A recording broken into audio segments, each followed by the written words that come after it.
नमस्ते अनि welcome to my ब्लगमा सबैजनालाई स्वागत अनि अभिवादन टक्राउन चाहन्छु। आज चाहिँ ढिला नगरी सुरुमै केही कुराहरू भन्न गइरहेको छु, सुन्नु होला। एकदमै दुःख लाग्यो जुन रवि लामिछानेको कारागारबाटै जुन खालको मेसेज उहाँले एउटा नेपाली जनतालाई अथवा हामी भनौँ न हामी सबैजनालाई र जति पनि विरोधीहरू छन् उहाँहरूको लागि पनि उहाँले त्यो जुन खालको सन्देशहरू पठाउनु भएको छ, सन्देश एकदमै दुःख लाग्दो। उहाँको त्यो गुनासोहरू भयो, आक्रोशहरू पोख्नु भएको छ उहाँले, होइन। जेलभित्रैबाट चाहिँ पत्र लेखेर एउटा मेसेज पठाउनु भएको, जुन सिधा कुरा टेलिभिजनले प्रसारण गरेको रहेछ, सम्प्रेषण गरेको रहेछ। सो त्यही मैले अघि भर्खरै मैं सुने, होइन, लगभग आधा घन्टा 45 मिनटसम्मको। सो गाइज के लाग्छ कि अब तपाईहरूलाई चाहिँ, होइन, जुन रवि लामिछानेलाई अहिले जेलमा हालिरहेको छ, होइन, यी भ्रष्टाचार नेताहरूले रवि लामिछानेलाई चाहिँ एउटा सभापतिको रूपमा देख्न नचाहने यी भ्रष्टाचारहरूलाई तपाईँहरूले के भन्न चाहनुहुन्छ, होइन? म त भन्छु, होइन, मैले जुन खालको सपनाहरू देखिरहेको थिएँ अस्ति, होइन,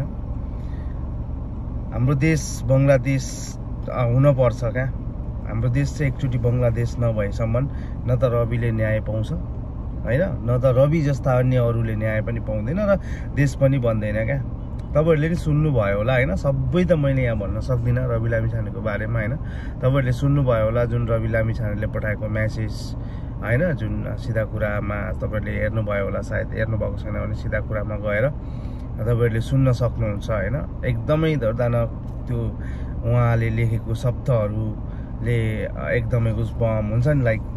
एकदमै आँगै सिरिङ्ग हुने टाइपको त्यो खालको कुराहरू त्यो सुन्दाखेरि एकदमै नराम्रो लाग्यो, होइन। सो म त यो चाहन्छु क्या, हाम्रो देश नेपाल चाहिँ एकचोटि बङ्गलादेश हुनुपर्छ क्या। अब हामी देश तथा विदेशबाट सबैजनाले एउटै आवाज उठाउँ क्या। अब यी नेताहरूलाई, यी चोर नेता, यी भ्रष्टाचारहरूलाई सबलाई चाहिँ लखेटौँ त अब चाहिँ। अब भएन क्या, यसरी सकिँदैन क्या। यो देश बनाउँछु भनेर आउने राम्रो मानिसहरूलाई पनि यिनीहरूले केही न केहीमा खोट लगाएर जेल चलान गरिरहेका छन्, जेल हालिरहेका छन्, होइन। के भन्ने अब देखौँ, अब हाम्रो कुलमान घिसिङ जस्ता, बालेन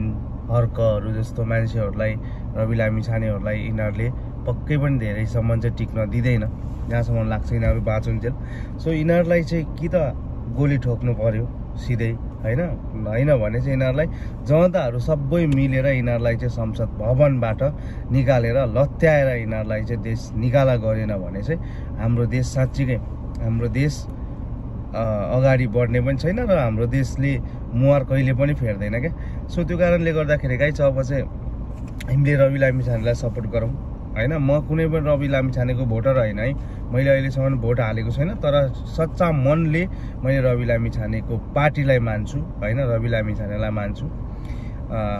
त्यस्तै मान्छेहरू अन्य अरू का मान्छेहरू भयो भने पनि अरू पार्टीका मान्छेहरूलाई पनि मान्छु, होइन। कतिपय नेताहरू राम्रो छ, तर म्याक्सिमम चाहिँ सबै जति पनि ठुल्ठुलो पार्टीका नेताहरू छन्, दलाल भ्रष्टाचार, यिनीहरूलाई नेता पनि भन्ने होइन क्या। यिनीहरूलाई यो भ्रष्टाचारी, यो दलालीहरू हो क्या, यो दलालीहरू हो, बुझेन। अब अहिले हेरौँ, रवि लामिछाने जुन समयमा गृहमन्त्री थिए, होइन, र केही न केही खोट लगाएर चाहिँ उनीहरूलाई मुद्दा हालेर यिनीहरूलाई उसलाई चाहिँ यो के अरे निलम्बन हुनुपर्छ भनेर यिनीहरूलाई राजीनामा दिने अथवा चाहिँ राजीनामा माग्ने ती नेताहरूले अहिले उनीहरूकै ठुलो दलका नेता गृहमन्त्री, होइन, रमेश लेखकलाई अहिले किन चाहिँ यी अन्य जुन पार्टीका मान्छेहरूले के अरे राजीनामा मागिरहेका छैनन्, किन राजीनामा दिइरहेका छैनन् क्या। यो प्रश्न अब जनताले उठाउने कि नउठाउने क्या। हाम्रै कानले होइन सुनेको, राजीनामा दिनुपर्छ भनेर चाहिँ, अब पदै निलम्बन हुनुपर्छ भनेर चाहिँ त्यहाँका नेताहरूले भनेको हामीले नै सुनेको, होइन। रवि लामिछानेलाई त्यसरी भनेको थियो, होइन। अब अहिले हामीले भन्ने कि नभन्ने, अब हामी सामाजिक सञ्जालबाट कुनै पनि सञ्जालबाट हुन्छ, अब रमेश लेखकले पनि राजीनामा त दिनु पर्यो नि त, हैन राजीनामा दिनु परेन तपाईलाई के लाग्छ तपाईहरुलाई के लाग्छ के यिनीहरु यो लुटेराहरुले यिनीहरु डन हो क्या यिनीहरु बुझेन अब हामी यो डनको डर भएर डरपोक भएर हामी कतिन्जेलसम्म बस्ने क्या हामी नेताहरु अब अहिले हामीले गाली गर्यो भने अहिले भोलि गएर मलाई पनि पक्रिन बेर लाउँदैन मलाई त पक्र म दुबईमा छु म बरु लोकेसन सबै दिन सक्छु बरु हैन म दुबईमा छु तर अब चाहिँ अति भइसक्यो नि त म अति भइसक्यो के हैन हामी हाम्रै रेमिटेन्सबाट चलेको यी भ्रष्टाचारी नेताहरु यी दलालीहरु यो गुण्डाहरुको देश मात्र हो हाम्रो देश हैन हाम्रो नेपाल हैन हाम्रो कुनै अधिकार छैन अब हामी सबै नेपाली युवाहरु नेपाली जनताहरु बोल्नु पर्छ जाग्नु पर्छ के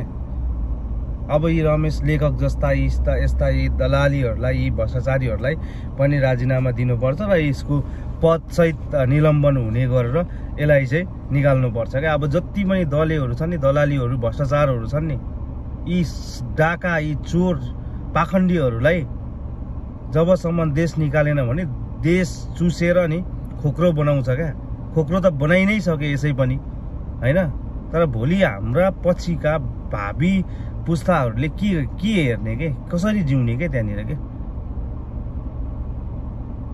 त्यो कारणले गर्दाखेरि हामी नेपाली जनताहरु सचेत हुन जरुर छ हामी कति दिन झोले बन्ने के पार्टीको के तपाई बन्दै हुनुहुन्छ झोले पार्टीको यदि तपाई झोले बन्दै हुनुहुन्छ भने आजैबाट छोड्नुस् बोल्नुस् जसले देश बनाउँछु भनेर आएको छ उसलाई सपोर्ट गर्नुस् के भन्ने अब हैन भन्ने कुराहरु धेरै छ मलाई त म अन्य भिडियोहरु पनि लिएर आउने छु अब बोल्ने छु के अब हैन अब हामी सबैजना यसै गरी सोशल मिडिया हुन्छ कि कतैबाट हुन्छ कि हामीले बोल्नु पर्छ के हैन यदि भोलि गएर मलाई पनि पक्रिन्छ भने पनि पक्रोस् पक्रेर मलाई जेल हाल्छ भने नि हालोस् तर यी पाखण्डीहरु हैन यी कांग्रेस एमाले माओवादी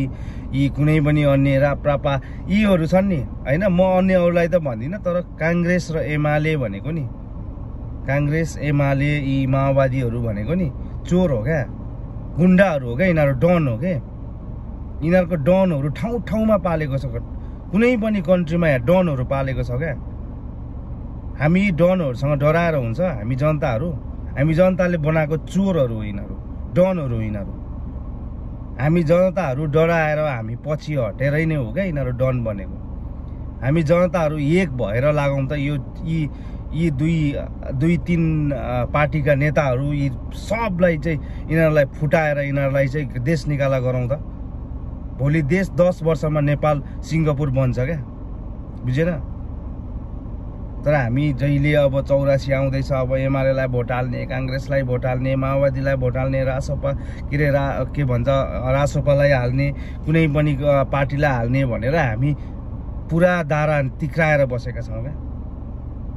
यदि तपाई पनि 84 सम्ममा पनि अहिले पनि त्यही अगाडिको पुस्तालाई हेर्दै बसेर हैन फेरि पनि कांग्रेस एमाले माओवादी यिनीहरुलाई जिताउने कोसिसमा हुनुहुन्छ भने तपाई गलत हुनुहुन्छ